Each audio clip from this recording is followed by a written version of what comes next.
మధ్యరాత్రి 12 అవుతుంది. మా ఇంటి దగ్గర ఒక అతనికి హార్ట్ అటాక్ వచ్చింది. అంబులెన్స్ ఫోన్ చేశారు, కానీ అంబులెన్స్ వచ్చే లోపే ఒక అతను మా ఇంటి పక్కన ఆటో డ్రైవర్ ఉంటాడు. సో అతను వెంటనే వచ్చేసి వరంగల్ ఎంజీఎం హాస్పిటల్కి తీసుకెళ్లాడు. ఇదంతా పావు గంటలోనే జరిగింది. తనని తీసుకెళ్లిన తర్వాత డాక్టర్లు ట్రీట్మెంట్ చేశారు. ట్రీట్మెంట్ అయ్యే వరకు అక్కడే ఉన్నాడు. అతను కూడా దగ్గరుండి చూసుకున్నాడు. సో దేవుని దయ వల్ల అతనికి ఏం కాలేదు.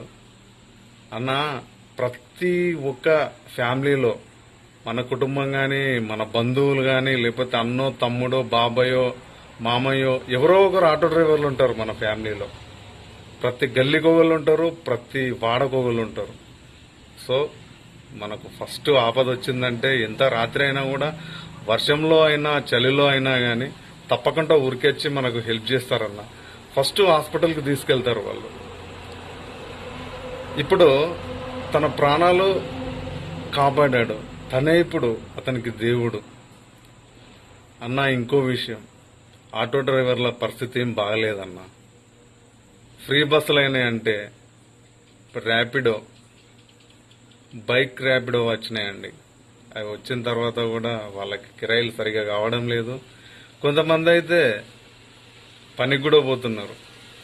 చెప్పుకోలేని పరిస్థితి. కనీసం ఒక 500-600 కూడా అవుతలేవు ఈ ఎండలకి నడిపి ఆటోలు అవి ఇవి. వాళ్ళ బాధలు చెప్పుకోలేని. కానీ ఆ అన్న చేసిన హెల్ప్ అయితే ఆ కుటుంబం ఇప్పటికీ మర్చిపోదు. తనని రోజు గుర్తు చేసుకుంటా ఉంటారు. ఇలాంటి హెల్పింగ్ చేసే ఆటో డ్రైవర్లు ప్రతి ఒక్కరూ ప్రతి వాడలోనూ ప్రతి ఊర్లోనూ ఉంటారన్న.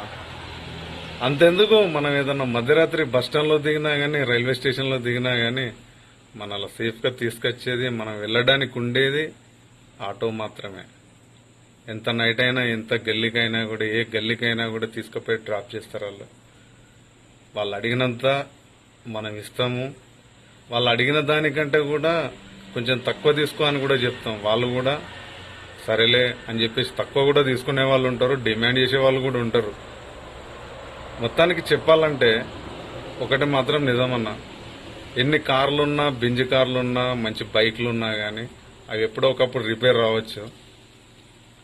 ఆటో డ్రైవర్ లేనిది మన డే స్టార్ట్ కాదన్న. ఇది మాత్రం నిజం.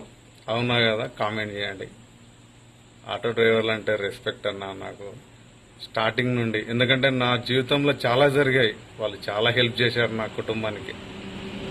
థ్యాంక్ యూ అన్న, ఆటో డ్రైవర్ అన్న. మీరు హ్యాపీగా ఉండాలి.